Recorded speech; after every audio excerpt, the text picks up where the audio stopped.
Can everybody hear me up there? Are we good? Okay, thank you. Louder? Is this better? Can everybody hear me up there? All right. So last time we talked about computational universality. We talked about context-sensitive languages.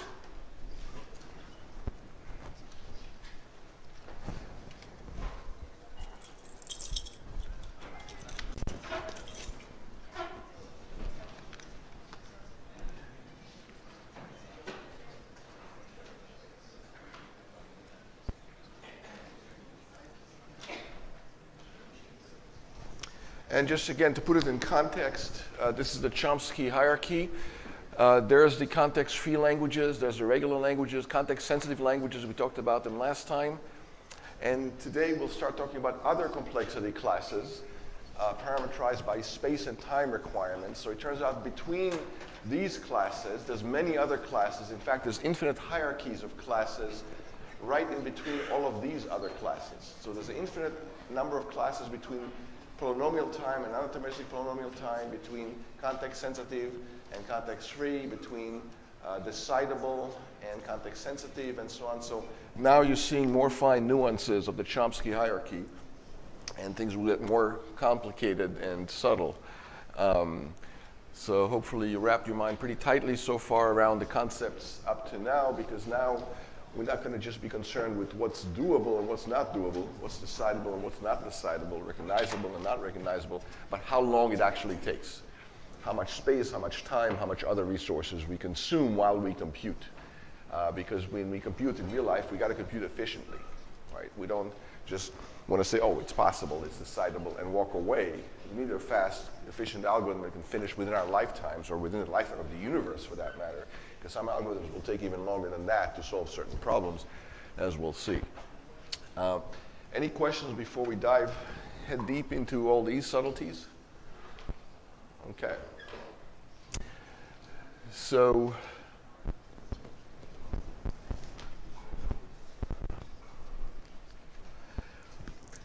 let's start talking about resource-bounded computation. So again, before we asked what can be done and what can't be done, what's decidable, what's not decidable, what's possible to do and what's impossible to do. But now, among all the things that are possible to do, we'll ask how efficiently can we do them? We'll start splitting these hairs of resource usage. And by resource, we mean usually either space or time. So space is how much memory we use, how much tape in case of a Turing machine, in case of actual real computers, how much memory usage, how much disk usage, but memory in general, space. Time is how many time steps you consume before the computation is done and you get your answer, the number of state changes in the computation. So this applies to Turing machines, this also applies to programming environments, and the other computers that we build or even theorize about. Things happen in discrete fashion, right? Every clock tick, you make an arithmetic operation and you keep going until you get your answer. So that's the time steps that we measure, essentially state changes. And by the way, before we even get further into that, just so you don't think time and space are the only two resources that we tend to conserve or measure or care about, what other resources do you think we want to conserve while we compute, besides execution time and memory usage, aside from space and time? What else might you guess we're trying to conserve? Yeah. Power, yeah, especially for handheld devices and smartphones and anything that is not tethered to a power source where power is scarce. You want to conserve battery life, that's an advantage. So you want to compute in ways that conserve power. What else might you be wanting to conserve while you compute besides space, time, and power? I'll give you a hint. There's dozens of other things you might want to conserve, not just one or two. What would you guess? Some of them are more abstract, some of them are more high level. Yeah. Yeah, how much extra code you need. Or speaking of code, when you program, and you construct the algorithms, what might you be trying to conserve if you're an actual company that's trying to make a profit? Not a hard question, right? So I guess it's a corollary of power. Heat, power is related to heat, but heat could be different than power. As you program, what might you be trying to conserve? Lines of code. Lines of code, Programming time, manpower, right? Length of code, time to debug. Sometimes you want to write a longer program that's more straightforward, easier to debug, easier to write, than a more convoluted, small piece of code, but it's more cryptic and hard to code, it's hard to maintain, it's hard to understand when you look at it. So length of a program is not exactly correlated to amount of effort required. Sometimes a short program requires a lot more effort than a long program. How many have seen that experience? Okay, good. So for example, that exercise I gave you for extra credit, write a program that prints itself out. How many have done this exercise? Wrote a program that prints itself. How many lines of code did you use in that exercise, roughly? 20. How many? 20? Yeah. And how long did it take, by the way? Usually 20 lines of code take a few minutes to write, right? Or half an hour or something. And by the way, this exercise could be done in just a few lines of code. By few, I mean you can count them on one hand. In fact, if you do it in C, you can write one line of code that does that. Less than a tweet, less than 100 characters. And that exercise could take many hours, and justifiably so. Some people may work on this for days, on these 5 lines of code. So point is that size of program is not necessarily correlated to how long it takes to write that program. Thomas Jefferson once famously said in a letter, as he started the letter, he said to his friend, you know, I apologize for writing such a long letter. I would have written a shorter one if I had more time. Think about that. Okay, what else would you might be trying to conserve while you compute, besides space, time, power, lines of code, and person effort? Like wild guesses. Almost everything is correct here, yeah. Financial cost, dollar cost, which is related to man effort as well, or person effort. What else? Let's say you're writing a sort subroutine. You're trying to sort numbers, and your numbers are on disk. That's a hint, yeah. Disk usage, disk I/O, right? How many times you have to go from RAM to disk while you compute some function or some algorithm or some subroutine matters a lot, because disk is a lot slower than CPU. So you want to store as much of it in RAM as you can, rather than to go out to disk every time you need a number to work with. That's not always possible to do that, to the fullest extent. Sometimes you have much more data than RAM would allow, and disk is bigger. But even then, you want to conserve kind of locality of code and stash most of the stuff in RAM as much as you can. What else? Network bandwidth. You want to minimize the number of times you have to go to the net, whether it's Ethernet or Internet or any other kind of network, because that's even slower than disk sometimes. The delay could be many seconds before you get a response from across the country on some website or database that's online in some cloud. What else? How about cache misses? You want to conserve those. You want to compute and try to minimize the number of times you miss a cache. How many know what cache misses is or caches? Okay, good. So I'm not being presumptuous here. What about page faults? Right? How many know what page faults are? You're doing paging, virtual memory. You want to try to conserve those because those go to disk anyway, and that slows you down quite a bit. And by the way, how much slower is disk than RAM? I think we asked that once. Let's ask it again, just so you know. It's very dramatic. How much slower is getting a byte from disk than getting a byte from RAM if you're a microprocessor, roughly? How many? 100 times? Well, it's at least that, sure. Any other thoughts? 100,000. Okay, so you upped it by 1,000. Any other thoughts?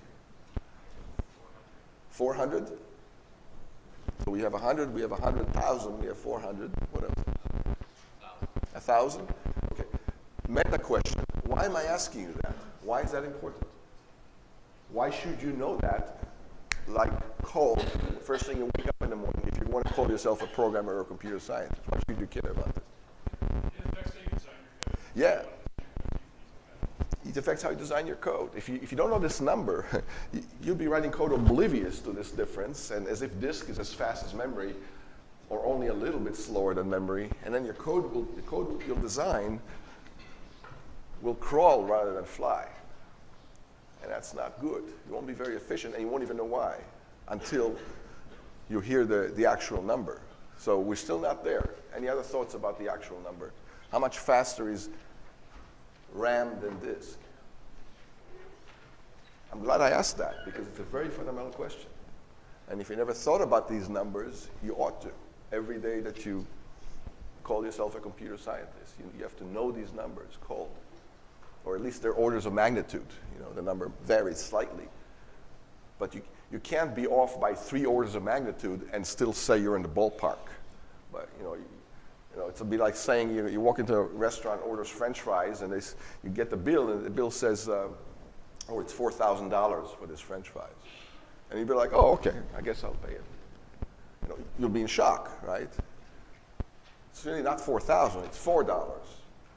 So, that's how dramatic 3 orders of magnitude error is, in real life. And that's just as dramatic when you program. But when you program, you don't seem to be shocked by these discrepancies, and you should be. So, what else? So I think RAM takes like nanoseconds. Hard drive takes about seconds. Yeah, so the access disk to RAM runs at roughly a gigahertz speed these days, or half a gigahertz to a gigahertz roughly. So it takes about a nanosecond or half a nanosecond, maybe 2 nanoseconds if you're running at half a gigahertz speed, 2 nanoseconds, 2 billionths of a second to go to RAM and fetch a byte that you want to add to another byte. Okay, disk, how fast can you access a byte from disk? What's the seek time on a disk? It's on all the brochures and all the websites when you buy a disk drive. It says the seek time, average seek time is so and so. How much is it roughly? Don't you look at these numbers when you buy a hard drive or a computer? When you buy a car, don't you care how fast it can go, how fast it can accelerate, how many miles per gallon it gives you? You don't care? Right? Performance numbers? So how fast is it to go to disk to fetch a byte on average, roughly? What's a typical speed? All right, I'll give you 3 choices. Let's make it a multiple choice. Second, millisecond, microsecond, or nanosecond. And these 4 choices are 9 orders of magnitude off each other.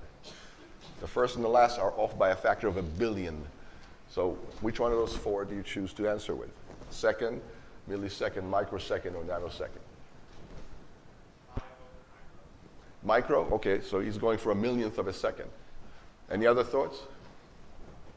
I appreciate you. Yeah. Whoever answers anything, I already give you credit for being a hero and speaking up. So you get points for courage. So don't keep silent. Say something. It's better than not saying anything at all. Yeah. Okay, micro, so you're backing up what he says? Okay. Any other thoughts? Why micro? Why not micro? Why this? Why not that? Why something else, maybe? A disk, how does a disk operate? Is it completely solid state? We're not talking about SSD solid state. We're talking about a traditional disk with a rotating platter.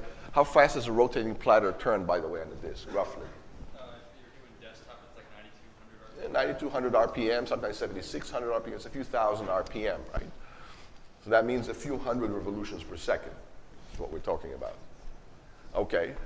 How does a disk read something from this platter that's spinning at 10,000 RPM or less? How does it actually work? Is it it's just the platter that's spinning, or something else has to move? It's got a read-write head. It's got a read-write head. You can look at the etching in the disk. Yeah. So a read-write head has to find the right track, and if you want to read random bytes from the disk, it has to move to different locations, and that read-write head is a physical piece of mass. It's a piece of metal and silicon and plastic and whatever else is in there, but it's a piece of mass that has to move back and forth. How many times per second do you think a piece of mass can move and accurately locate the track whose width is 1/100th the width of a human hair? That's with such high precision it has to find that track. How many times do you imagine that can happen per second? 1 million? It seems a bit far-fetched. A piece of mass can move 1 million times a second with with micron precision. So what do you think?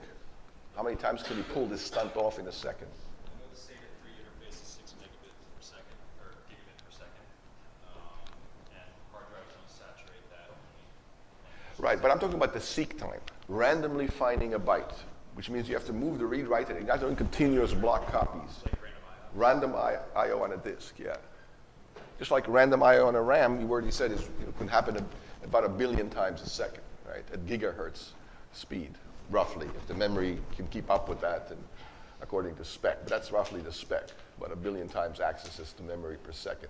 So back to disk, a physical mass has to move with really, really incredible precision to find the right track. That's really, really much thinner than the human hair. How many times do you imagine a piece of mass can move per second? A few thousand at most, and it's really just a few hundred with that kind of precision.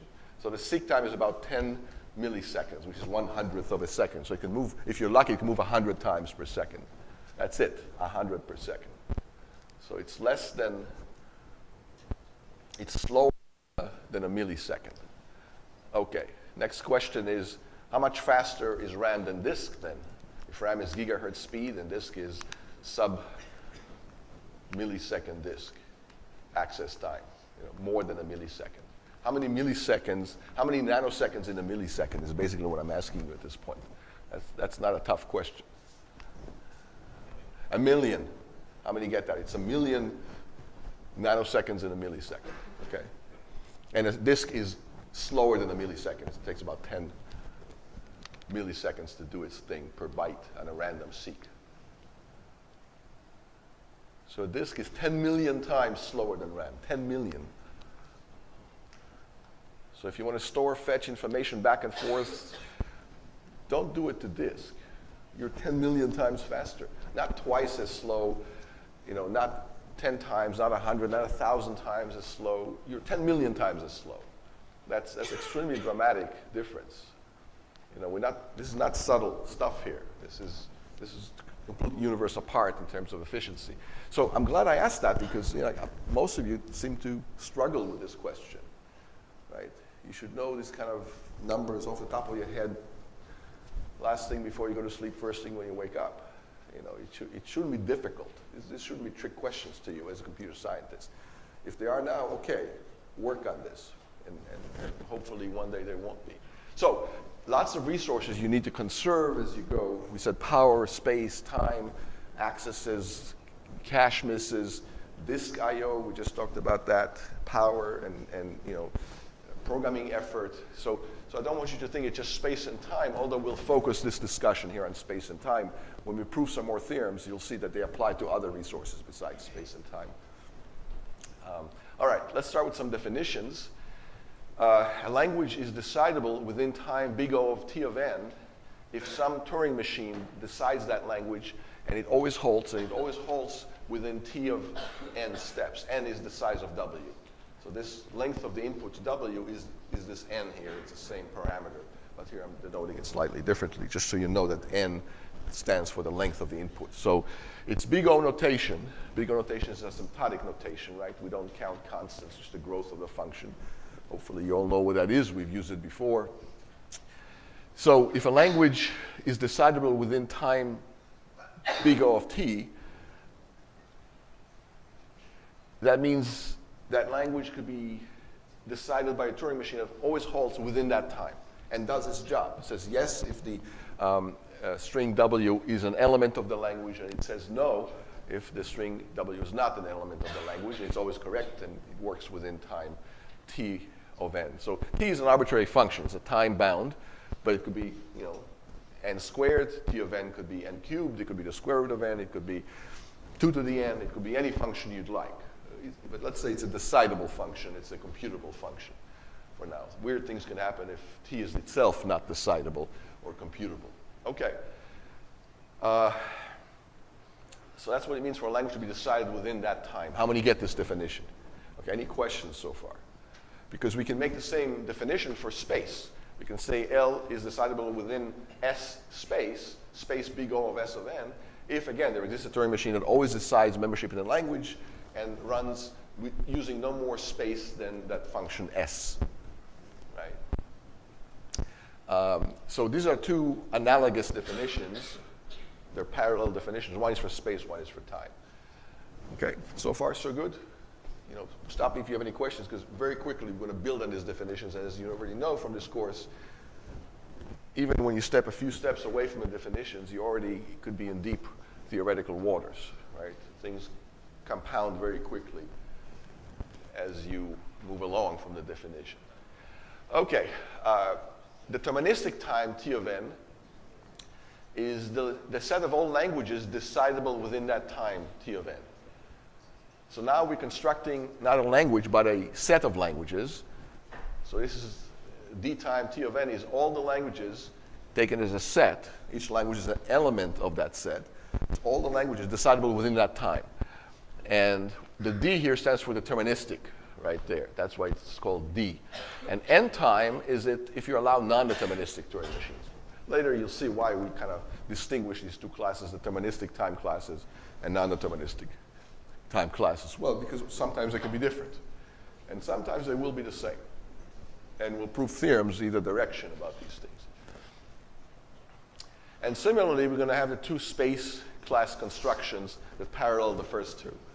So these four definitions are not very different than one another. It's really the same definition, except pertaining to deterministic time, deterministic space, and non-deterministic space. But these are all classes of languages. In other words, they're properties. How many get that? They're properties, just like in Rice's theorem. Okay. Any questions about what these four definitions are, what these classes are, the fact that they're properties, quote unquote, why they're properties, because they're just sets of decidable languages, or recognizable languages even, and these are properties. Decidable is a subset of recognizable. So these are honest to goodness properties. Of course, we already know that all properties that are not trivial are undecidable. So, but it doesn't mean that you can't decide any particular one, which may be easy to determine whether it has a property or not. But we're about to prove some theorems about these things and give a lot of examples. But that's just the definition so far. So far, we've done nothing but defined a few things. Question?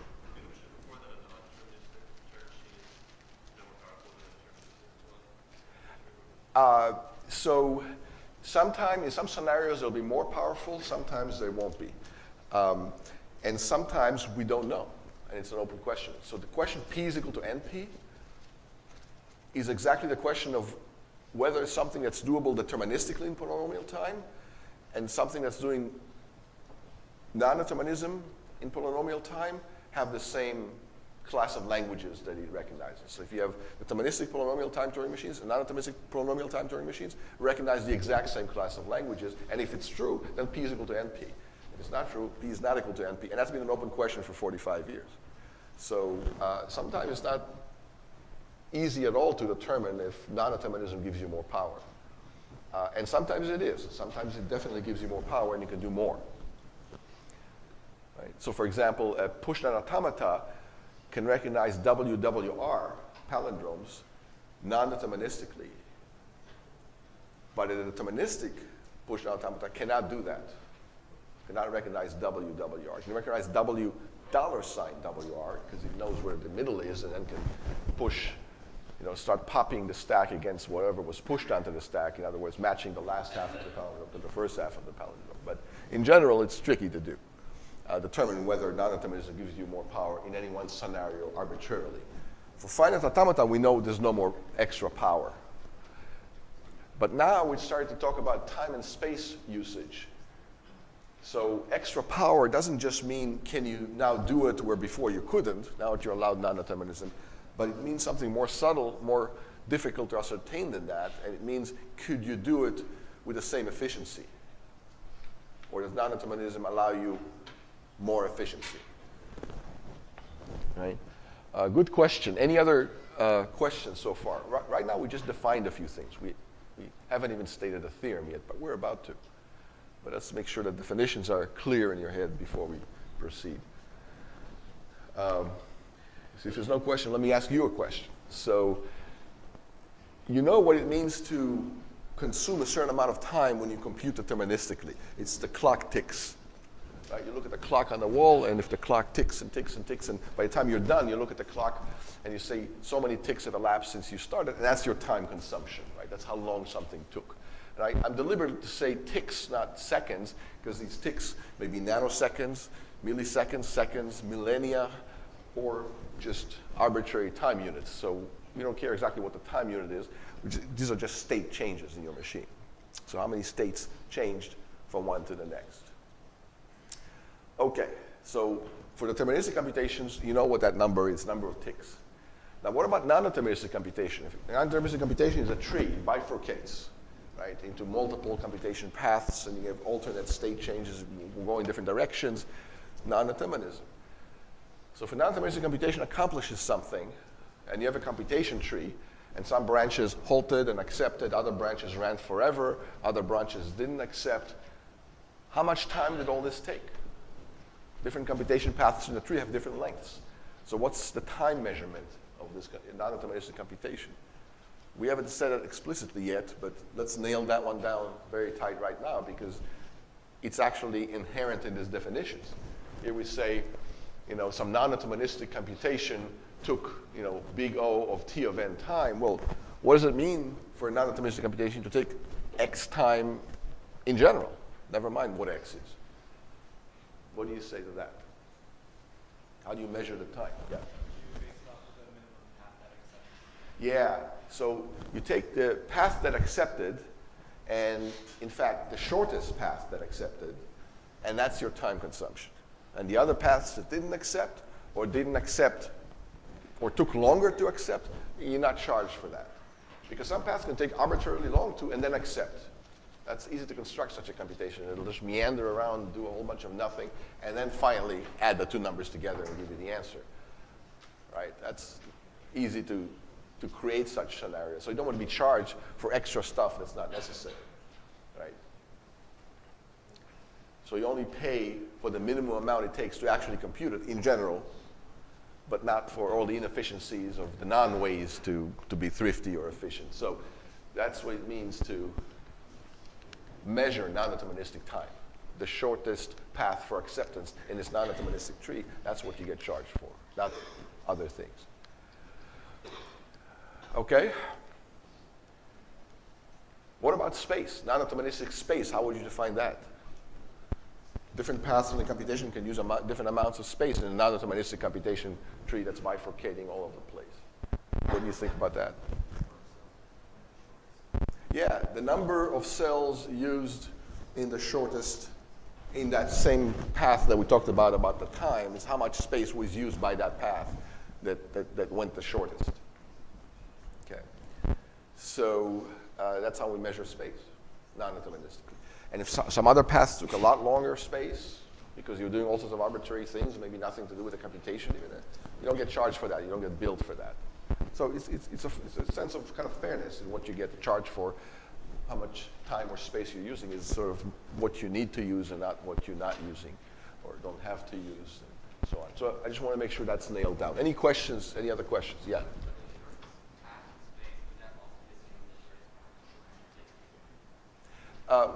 If the shortest time and space path is what? Are the shortest time and space paths the same, or are they two different? Not necessarily. He's asking you a very clever question. He's asking, is the shortest path in terms of space usage the same path as the shortest path in space usage? And not necessarily. There could be convoluted cases where it's not true, where you use less time, but you use a lot more space. So for example, think in real life, what kind of data structure uses a lot more space but less time to do like lookups? Hash tables.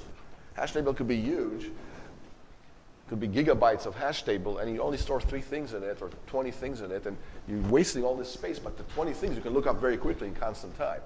So that's an example of something. So there's definitely time-space trade-offs. And we'll talk more about that specifically. Excellent question. Extra credit for that question. Submit that to the course website, to the form, extra credit right there. So if you ask clever questions, I'm going to give you credit for this. Encourage you to speak up and not just be quiet and be afraid to say something. Yeah. Is it more common than not to have those two in opposition to each other? Usually they coincide in kind of everyday normal computations. Things that take less time tend to take less space. In our study of data structures, that always was like that. Hey, you can do it with more space, but it's going to take. Yeah, there's definitely trade-offs, but think about the following. You cannot use more space than you have time to use, right? So even initializing this hash table that's a terabyte long, just initializing it, how long will it take? Well, a trillion initialization operations to just zero it all out. And if you don't zero it out, if you don't initialize it, what will happen while you try to compute with this? There'll be all sorts of garbage there from previous processes, and you won't know how to distinguish your data from garbage data, and get all confused, and it won't operate correctly, potentially. Right? You'd start to look something up, and you say, oh, there it is, but it's not something you put there, it's something that was there before, and you won't know the difference. So you got to initialize it. The point is, you cannot use more space than you have time to use that space. Because the simple operation of just initializing all that space already takes that much time. Of course, you can use a lot more time for that space, but you cannot use less time than that space. So they are related. One upper bounds the other, but not necessarily the other way around. And there are trade-offs, and some of the trade-offs are pretty dramatic. Okay, so first theorem, time depends on the number of tapes in the machine. And the idea is that we already seen this before. If you have more tapes in your Turing machine, basically you can create higher efficiency when you compute. So for example, the language 0 to the n, 1 to the n can be recognized in quadratic time, deterministically in quadratic time. So in deterministic quadratic time, you can recognize 0 to the n, 1 to the n. How? Well, mark the first unmarked 0, then find the first unmarked 1, mark that, then go back, find the first unmarked 0, mark that, then find the next unmarked 1, mark that, and go back and forth, and mark the 0, and mark a 1, and mark another 0, and mark another 1. And by the time you're done, if all the 0s are marked and all the 1s are marked, you know you have something of this form on your hands, 0 to the n, 1 to the n, and then you accept if and only if you ran out of 0s and 1s to mark at the same time. But if you finish marking the 0s and you still have unmarked 1s, it ain't one of those strings right there. And vice versa, if you have not enough 1s and too many 0s, and you marked all the 1s and you still have unmarked 0s, again, it's not one of those strings. Or if you have some 0 and 1 out of order, again, it's not one of those strings, and you reject in all these cases.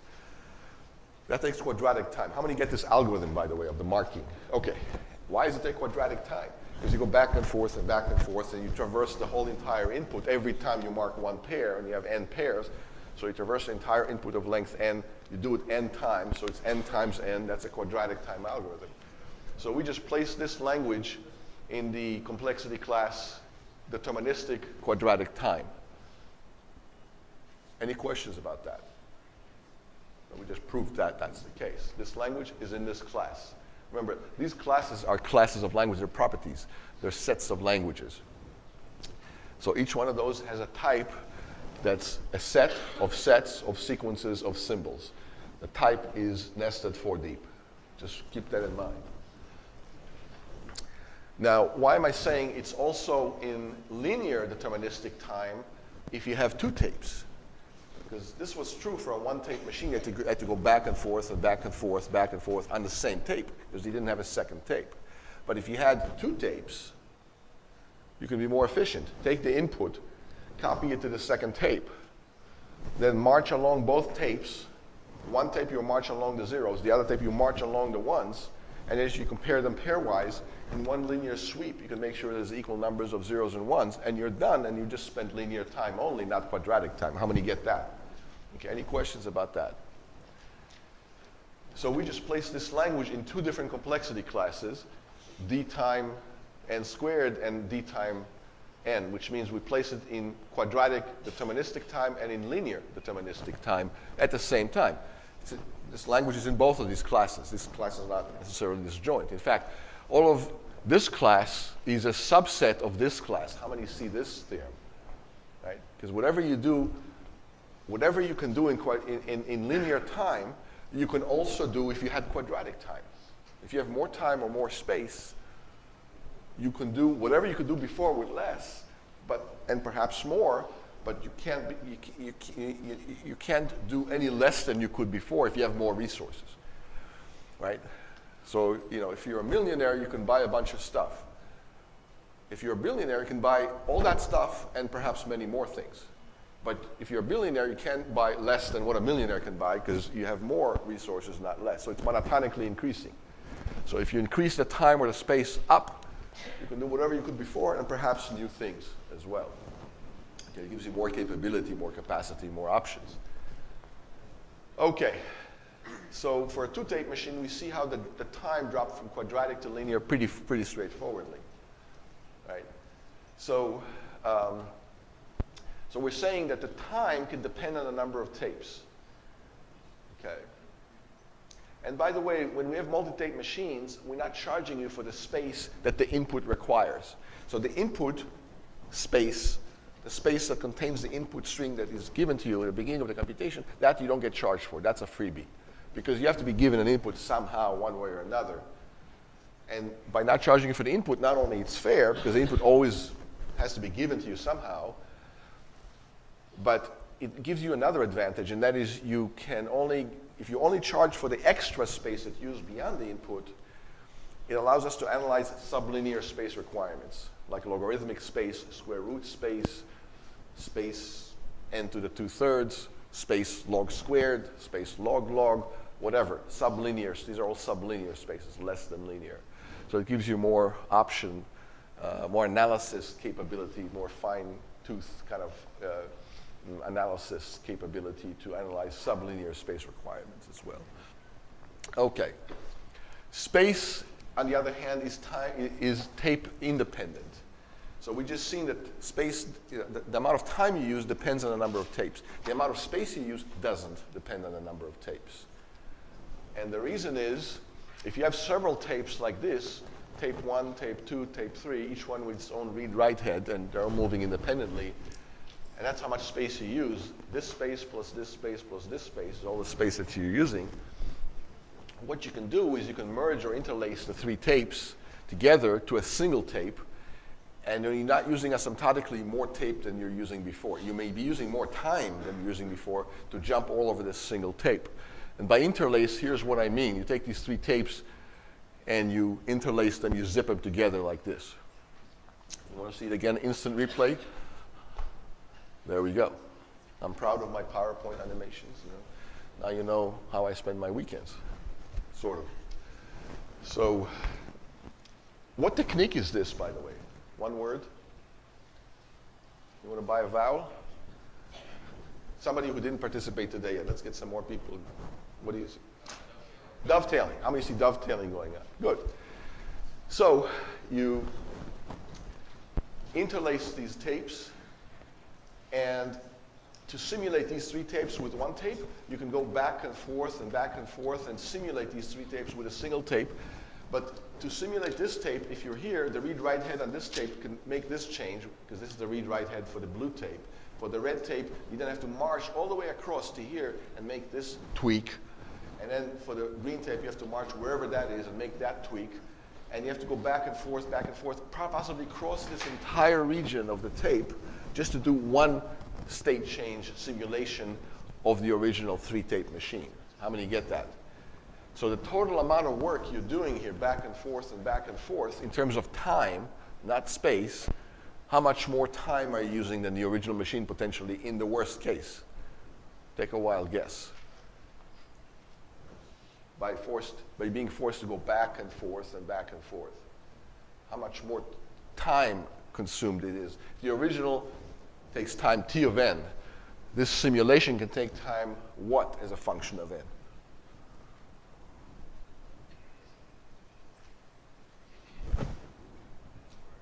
Quadratic, that's right. N squared is right. Okay, how many see n squared kind of going on here in the worst case, potentially?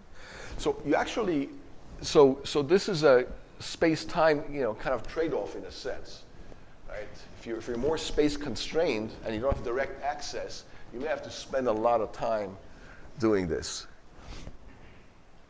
In real life, this happens all the time, by the way. I'll give you a couple examples from real life. One is, if you have a lot of stuff in your house and your cupboard if your closet is just full of stuff to the brim, there's no walking space in your walk-in closet. Everything is just stuffed. And you're looking for that pair of shoes that you know is in there, but it's buried under all these other things. And now you have to start removing a lot of things from the closet. Finally, you see the pair of shoes, you take those out. Then you put all that stuff back in the closet. And you did all this work just to pick up a pair of shoes that you know is there. In fact, you even know where it is there, but it wasn't accessible right away. Right, so it's, and then if you want another pair of shoes or some other, your umbrella or something, and it's stuck there folded in the closet, again, you have to do all this extra work just to fetch out the umbrella. And the amount of time you spend if your house is just full of stuff could be quadratic in the amount of stuff you have. If you want to, how many understand this? And you've experienced this. It's inefficiency. Right? On an airplane, you experience that too. You all have a small amount of space on an airplane in front of you, a little tiny table that's 1 square foot. Right? And so you put your laptop on there, but then the meal comes, so then you have to remove the laptop and put the meal there, and then a drink comes, so then you have to get this thing off, and so you can put the cup down, and then where's your laptop, and you have to wait and then remove the meal tray first, and then put the laptop back on. It's very inefficient to have such a tiny amount of space in front of you, and you waste a lot of time utilizing that tiny little space. It's a time-space trade-off, right there. Right? How many experience that in your life? You know what I'm talking about. And these Turing machines experience the exact same phenomenon. You have a tiny amount of space to compute. You have to spend all this time kind of jumping back and forth, rearranging things as you go. When if you had a lot of space, you wouldn't have to do all that. You could just spread it out, and it'll be fine. Okay. Any questions so far? Okay, so we're going to get more and more subtle as we go. So here is a theorem that just explains what we just discussed. So a one-tape Turing machine can simulate a k-tape Turing machine with a quadratic jump in time consumption. So what he said is this theorem right here. If you take t of n time to do something on a one-tape machine, you move to on a k-tape machine, here k is 3, you move to a one-tape machine, you can interlace, sure enough, dovetail, but you're going to pay quadratically now in the original time complexity. And there's also a factor out here of k. Why? Because even if you didn't pay quadratically, to get from this one to this one to this one, here they're all juxtaposed adjacently on this tape. 1, 1, 1, 1, green, green, green, green. Here the greens are 3 apart, and there's k tapes, so k is 3 here, and so here on this tape they're 3 apart, the greens. Green, green, green. The blues are also 3 apart. Blue, blue, blue, blue. So you're paying a factor of k in addition to a quadratic factor that's a multiplicative factor of the k, just so you know. So it costs you, yeah. Does it have to move one at a time? Or because you learned that an array is constant time? Yeah, so an array, but this is not an array, it's a Turing machine tape. But it can't just jump? No. And if it could jump, it still will jump in k steps to get to where you are. So the jump really is k things juxtaposed, k state transitions done back to back. So the jump really is individual steps. So you're walking, you're not jumping here. The read-write head can only move 1 square to the left, 1 square to the right, or stay in place. That's all it can do. That's what a Turing machine does. That's all it does. There's no jump operator defined in a Turing. If you're not sure, look at the definition of a Turing machine. There's no provision for big jumps or other more complicated operations. All you can do is change a state and move left or right 1 square. So you're kind of restricted by that. Yeah, question. Why are we using big O here in terms of the time or space complexity, not omega or theta or little omega or some other or little o? Because we want to upper bound the time and space. So it's the same reason we use big O for algorithms. So if I give you a problem, come up with an algorithm to sort a bunch of numbers, and then you come up with, I don't know, bubble sort or insertion sort. And I say, okay, how fast is your algorithm? You would express your answer in terms of big O. You'll say it doesn't run any slower. The maximum amount of time it would take to run is big O of n squared, say for bubble sort or insertion sort. How many heard of bubble sort, insertion sort? Good.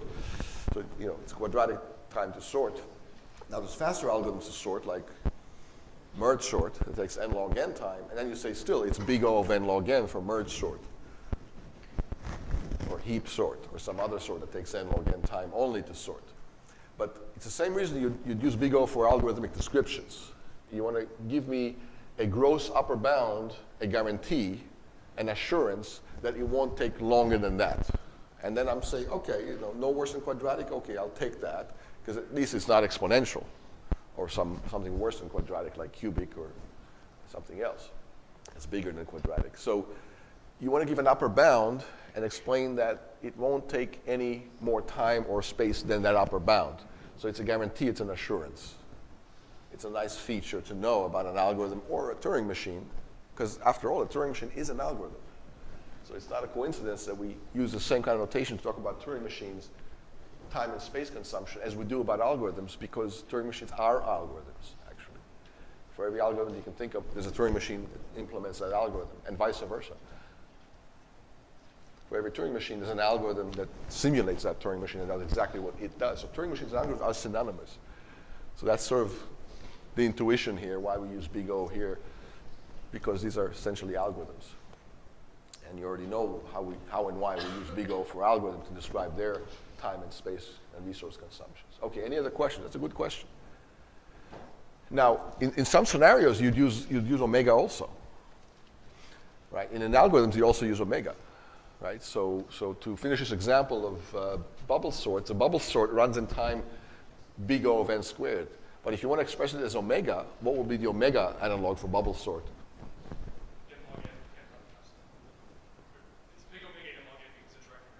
Well, but yeah, so there's an n log n lower bound on sorting in general, but on bubble sort specifically, how long does bubble sort takes to run in the worst case? It could be more than what? N squared. So it's also theta of n squared, so you can talk about it that way too. And in Turing machines, we can also do the same thing. Sometimes we can invoke omega and theta, and in the appropriate context, and not just upper bounded with omega, big O, but lower bounded with a theta, and then if the two shall ever meet, lower bounded with omega, upper bounded with big O, which is omicron, the Greek letter omicron, and if the two shall meet, then it's theta, it's an exact bound. And this happens in Turing machines as well as it does in algorithms. But the default is big O for algorithms and here. Lower bounds are hard to prove. Why is it hard to prove a lower bound? He mentioned that for sorting, there's a general theorem that says this, comparison-based sorting can happen not any faster than n log n, omega of n log n. That's a lower bound for sorting in general. Why is it hard to prove lower bounds? It's a non-existence proof. You're trying to prove you're not a millionaire. That's hard to do. You're trying to show something doesn't exist. Out of all the infinity of possible ways of doing it, you want to show that none of them can work faster than this bound here. It's the lower bound. In general, that's hard to do. You want to prove something about an infinity of objects as opposed to just one counterexample. It's hard to do. So, and it's hard to do for Turing machines for the same reason it's hard to do for algorithms. All right, more theorems. If you have more time, if t prime of n is bigger than t of n for some two functions, t and t prime, then d time t prime is a superset of d time t of n. In other words, if you have more time to compute t prime, you can compute at least as many things, languages, as you can compute than if you had less time to compute them as a bound. And same for non-deterministic time, and same for space. So we already mentioned this, but now we're stating them as theorems. If you have more time or more space, either deterministically or non-deterministically, you can do at least what you can do before and possibly more. And that's why you have a subset containment there between the two sets of languages, the classes, the properties that are deterministic time t and deterministic time t prime, which is bigger than t. How many understand these two theorems here? Not far-fetched, right? If you have more resources, you can do no less than before, and possibly more. Okay, so that's straightforward. So for example, all of the non-deterministic time linear is contained in non-deterministic time quadratic, right? Because if you can do it in linear time, certainly you can do it within quadratic time, because that contains everything below quadratic. And if you want to use exactly quadratic, fine. Then solve it in linear time, then waste quadratic time right afterwards. And then you'll be solving it in exactly quadratic time. So for example, in the case of sorting, back to sorting, if can you think of a factorial time algorithm for sorting? Give me a sorting algorithm that runs in time n factorial to sort n things.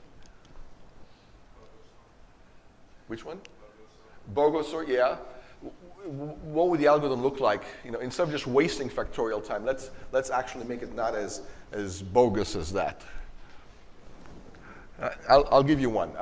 You want to sort n things? Good. Look at all permutations of the n objects, see which one is monotonically increasing, and print that one out. How many see? That will sort. This is correct sorting algorithm. It's just very slow. It takes n factorial time because there's n factorial different permutations. So you can always use more resources if you want to. So that's what these theorems say. If you want to use more time or space, you're welcome to it. You don't lose any languages over it. You're just becoming less efficient. And possibly you can recognize new languages that you couldn't recognize before. All right, let's get more specific. So let L1 be this language 0 to the n, 1 to the n that we know is not context-free. Excuse me, it's context-free but not regular. We've seen that before. We can prove that using pumping. So this language is in deterministic time quadratic. We already mentioned that a few slides ago. We can go back and forth, match zeros to ones, cross them off and know that they're an equal number, then you're good, right? But you can also put it in deterministic space linear. Why deterministic space linear? Because this algorithm that we just mentioned, by crossing off a 0, crossing off a 1, yeah, it takes quadratic time, but it also takes linear space because you're only marking the input repeatedly. You're not using any extra space than that. So we just placed this language, L1, in deterministic quadratic time and in deterministic linear space at the same time. How many get this? So we just proved these two. I'm reluctant to call them theorems because it's pretty straightforward, but that's what we just proved. But let's do something more interesting. Let's place this language, the same language, L1, in deterministic time n log n. How would you solve it in n log n time? Not in quadratic time, which we already did, by crossing off a 0 and a 1, another 0 and another 1. How would you solve it in n log n time? That one is not so obvious, right? But I'm suggesting it's possible. And I'm asking you, why? Why can you expend no more than n log n time to solve this problem, to recognize this language? Yeah.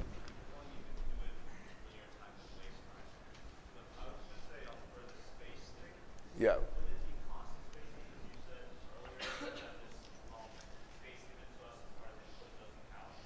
Yeah, so very good point. I said the input space doesn't count, but I didn't say you can modify that input space.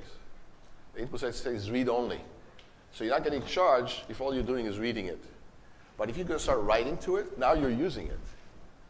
And now you're going to be charged for that. It's like you touch it, you buy it. You know, essentially is what we're saying. If you're just looking at it, it's okay. You touch it, you buy it. You get paid, you get charged for that. That's a very good point, actually. How many get what he said? Good. Another way of thinking about it, you can touch the input space and not.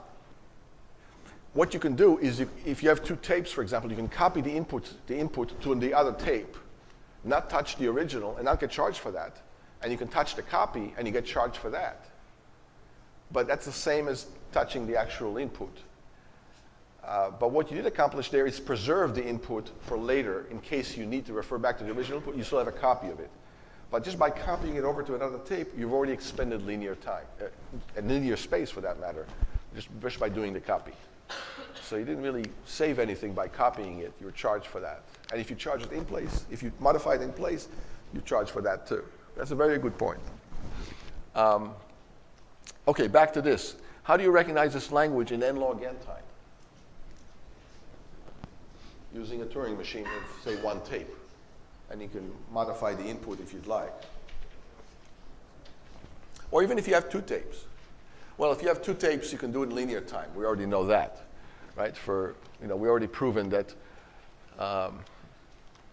in linear time, right, you can do it for a two-tape machine. We said that right here a few slides ago. So let's do it on a single tape machine in n log n time, right there. Right. So I'm saying it again here. For a two-tape machine, just copy it and then go across the zeros, across the ones on two different tapes. And in linear time, you can match their numbers, make sure they're equal. But how do you do it in n log n time on a single tape machine is what I'm still asking. Any thoughts on that? You see how it's, now we're getting algorithmic here. I mean, we were algorithmic all along from the beginning of the semester. All these simulations and converting recognizers to deciders and deciders to recognizers and lexicographic orderings to recognizers and back and forth. These were all algorithms in a sense. Even the proof of the halting problem was an algorithm in some sense, right? If there was an algorithm for the halting problem, we can use it in another algorithm by calling it a subroutine and blah, blah, blah, and then that proves that there's no algorithm for the halting problem. Otherwise, you come up with a contradiction. Now we're getting even more algorithmic than that. We're asking for an algorithm to recognize 0 to the n, 1 to the n on a one-tape Turing machine in n log n time. Right. What do you say? Yeah, go ahead. Recursive algorithm, maybe like find a prediction in the middle of sort of half. So he's saying recursive algorithm, it's a nice try, except, first of all, Turing machines don't do recursion unless you implement a stack and you go back and forth and do it the hard way. But now you're wasting a lot of time doing that. And then how would you find the middle? A Turing machine can't find the middle of something arbitrary. It has to compute where the middle is the hard way by first measuring the entire thing, storing that value somewhere, and then advancing in half that value after doing the division by 2. So you can do all that, but it's going to cost you. You can't just say it and it'll arbitrarily do it. You're going to implement it the hard way. Okay, what do you say? Can't it just move right until it sees the first one and then start from the rightmost 0 and start from the middle that way? He says, find the first one, and then keep, what, canceling ones against zeros? So it only needs to move back and forth, like first 1 time, then 2 times. Oh, okay. So he's saying, interesting idea. Let me paraphrase what he's saying. So he's saying, if you have a bunch of zeros here and a bunch of ones, he's saying, first go and find the first one, and then cancel it against the 0, and then find the next one, and then canceling against that 0, and then basically move back and forth like this, right, is what he's saying. And yeah, you can do that. You can cancel this one against this 0, and then go back here, and then go back here, and then go back here, and that your path will be meandering like this, right? How much is the total length of this path in terms of the original length of this input? How much longer is this path than this path? If this path is n units, how long is this meandering path if you stretch it all out? If you unfold it? If it was n log n, would be good. This will be an algorithm. But I'm implying that it's not n log n. So what is it? It's n squared. It is quadratic. Why? It doesn't look quadratic. Quadratic would be like this, right? If it was pure quadratic. This path length here is quadratic. The length is n, and there's n of them. So it's n log n. It's n squared, n times n. Why is this also quadratic, even though it doesn't look it? Yeah. Yeah, it's if you add up all the numbers from 1 to n, 1 plus 2 plus 3 plus 4 plus 5 plus 6 plus 7, as opposed to n plus n plus n plus n. So n plus n plus n plus n times is quadratic, is n squared. But 1 plus 2 plus 3 plus 4 plus 5 plus 6 plus 7 all the way up to n, that's also quadratic. How many understand that? Prove to me it's quadratic. In one sentence, go. Prove that sum of integers is quadratic. We've actually done this in the first lecture of this class. How many remember that? Do you remember what the proof looked like? Describe it in a few words. What would the proof look like?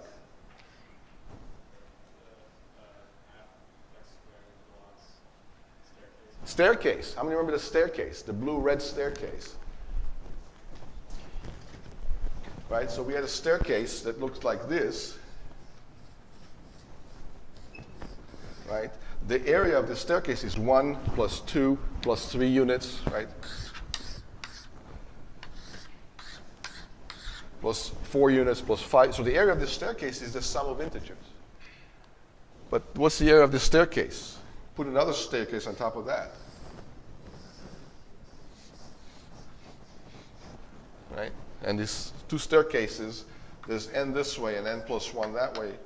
So it's n plus 1 times n divided by 2 because it's two staircases, not one. How many remember that proof? So this proof you'll never forget in some sense, this staircase.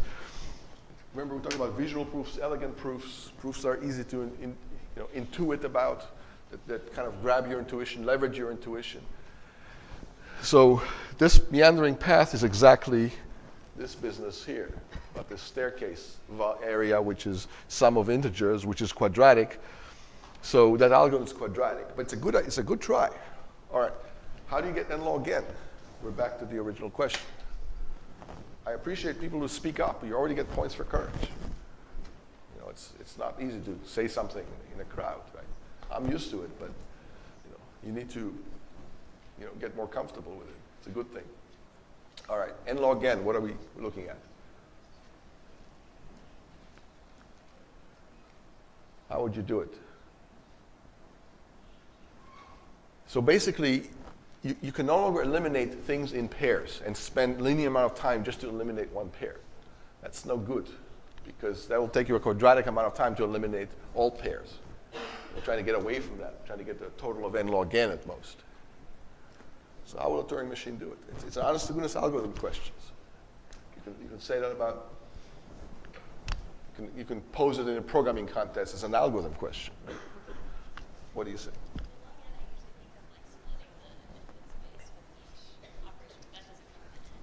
Okay, that's a good comment. She's saying log n usually suggests some sort of splitting of the space, a divide and conquer in general, like merge sort. That's a good thought. What do you say? Build off that. What if you could find the middle of the zeros? It's okay, I have half the zeros, now I have half the ones, match those, eliminate, and take the remaining half, split them up. Yeah, so he's saying match half of those to half of those, and then recursively or inductively match other things. But the thing is, you still have to walk across a long ways to get this to this other half. And this back and forth of walking across, you want to minimize it.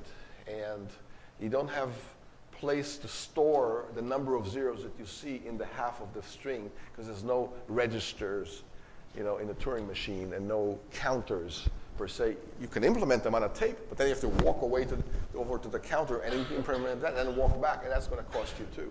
Yeah. So should we get the zeros? Could you read, for example, 2 zeros and replace it with one symbol that means 2 zeros crossed off? Yeah, so he's saying cross off 2 zeros, replace it with a single symbol, and you can do that, but that single symbol is still right there, and then you have to walk across a long ways to eliminate 2 more ones on the other side, and then walk back, and so you're still walking long distances right across the entire input, or most of the input, just to eliminate 2 zeros, or 1 zero, or even 3 zeros at a time. Let's take the next logical leap beyond that. Yeah. What do you say? So starting from the beginning, you combine the first two, like he said, and then you put a new symbol at that spot, say a 2, and then combine the 2, and put a new symbol at the next spot, and then until you use the ones, and then go across. So then you put a 3 and then a 4? Yes. Okay, so he's saying keep a count of how many you've seen and make a new symbol equal to that count. Make that symbol override the left to the right. Yeah, so again, it's a very good try, but then you'll need a symbol for a 4 and a symbol for a 5 and a symbol for a 17 and a symbol for a million. How many symbols will you have in general? How big is your alphabet is what I'm asking. Infinite. The alphabet must be a finite set of symbols, right? The word finite is hard-coded into the definition. You can't have an infinite alphabet. If you could do this kind of trick. It would be a nice trick, actually. But the alphabet is just 0, 1. And maybe a couple other characters that you use for marking or something. But you can have arbitrarily large alphabets. But that's a very good try, very good trick if we could pull it off. All right, what else?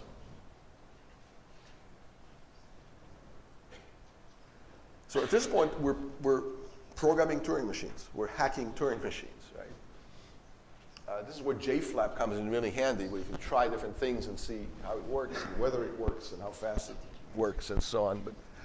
But all right, let me give you a hint. unless you want to go more at it. So here's a hint. Try in linear time, eliminate not 1, 0 and 1, 1, not a single pair, but eliminate half the pairs in linear time. Eliminate half of the 0, 1 pairs. Eliminate half the 0, mark them off. Mark off half the zeros and half the ones and not take more than a linear amount of time to do it. How would you do that? If you could do that, how long will the rest take?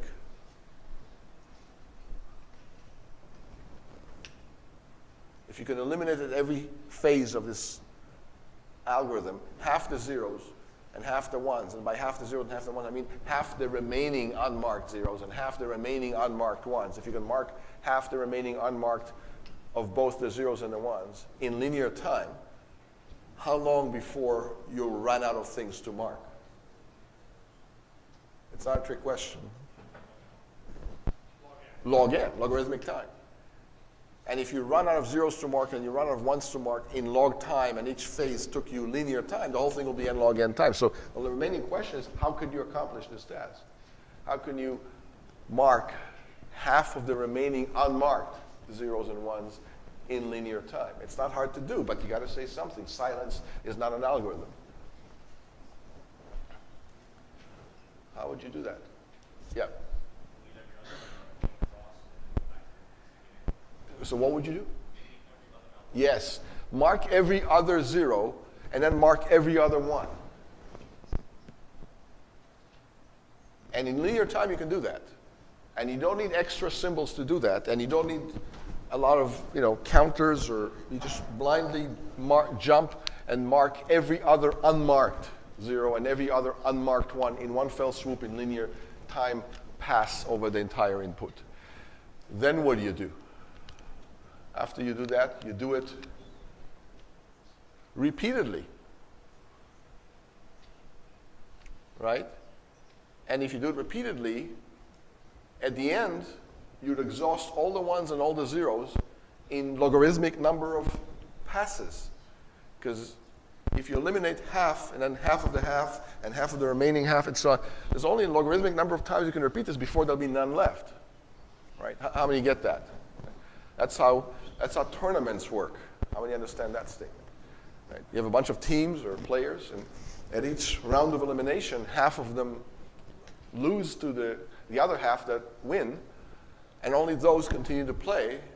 And if you have n teams, how many rounds do you have? How many elimination rounds? Quarterfinals, semifinals, finals. How many of these elimination rounds do you have in a sports tournament? It doesn't matter which sport it is. It's tennis, basketball. How many rounds if you have n teams? Again, not a trick question. 2 to the n, really? So if you have 20 teams, you'd have 2 to the 20 rounds of elimination? That would be a very long tournament.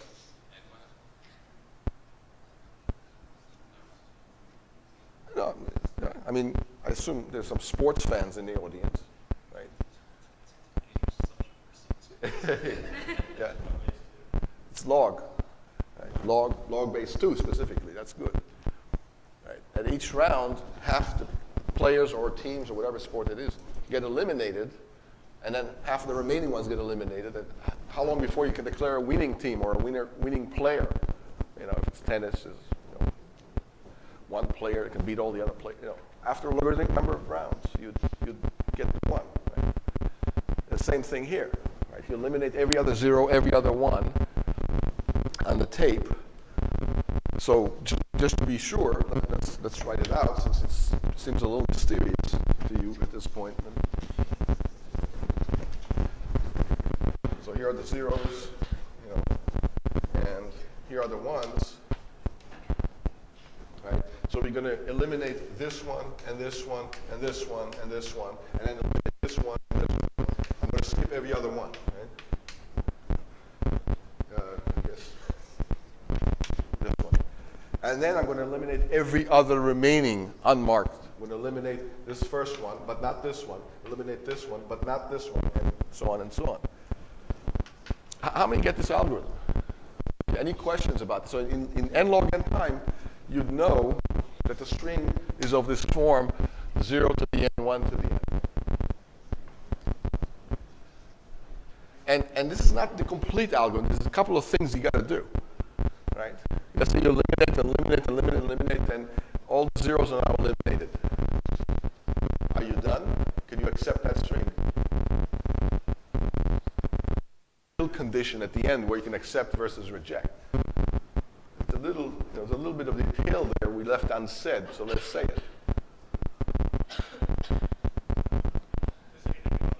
If there's anything left unmarked, once you mark everything in the zeros, you want to make sure that there's no ones left. And conversely, if you mark everything in the ones, make sure that there's no zeros left. And if they get both exhausted at the same time on the same round, you know that we're in equal numbers. Nowhere in this algorithm did you count the zeros and count the ones and compare the counts. How many understand that? We just blindly eliminated half of each and kept going, and the two would be exhausted simultaneously if and only if they were the same number to begin with, and we didn't have to count them. So just because the definition counts them, n of these and n of these, doesn't mean the algorithm to detect that condition must count also. Remember examples that I showed you? A language, so the language is equal to a string yes if Trump wins the next election cycle, and it's 0 otherwise. And I asked you if it's regular, and you said, well, it's not regular because how will a finite automata be able to predict an election, even if experts can't predict the election? Well, the point is it doesn't have to predict anything; it just has to be right. So one finite automata says yes or 0, one finite automata accepts the 1. One of those two will be right, so one exists, so the language is regular. So again, you can take shortcut, get away from the definition and still accomplish the job, and not to follow exactly how the definition is defined. So this wasn't trivial. This was a bit of an algorithm, and it took some cleverness to reduce it to n log n. Could you reduce it to linear altogether? Can you put this language in linear time? Turns out you can't. It turns out this n log n is also a lower bound. It's an omega, as well as a big O. And also another lesson here, just because we can easily place it in quadratic time doesn't mean we can't place it in some lower complexity class with respect to time. Okay. Now, it's obvious how to do it in linear space, but how do you do it in logarithmic space? Logarithmic on the second tape, not the input space. Okay. So this I'll give it to you for extra credit. Right? So for extra credit, find out how to place this language in logarithmic space. Not to expand more than logarithmic. Spending a linear amount of space is easy. Copy the input, and then on the two tapes, measure the ones against the zeros, cross them off in pairwise in lockstep, and you'll be done. But how do you pull this stunt in logarithmic space, not linear space? And I'm suggesting to you that's possible. Otherwise, I wouldn't be asking you to do this. For extra credit, put L1 in logarithmic space. And next time, we'll prove lots more theorems and lots more examples. And now we're into complexity theory. Okay? And this is going to get deeper and deeper. So please solve lots of problems. Finish the midterm by Sunday, and soon there'll be another assignment posted, and it'll be fun. All right, see you next time.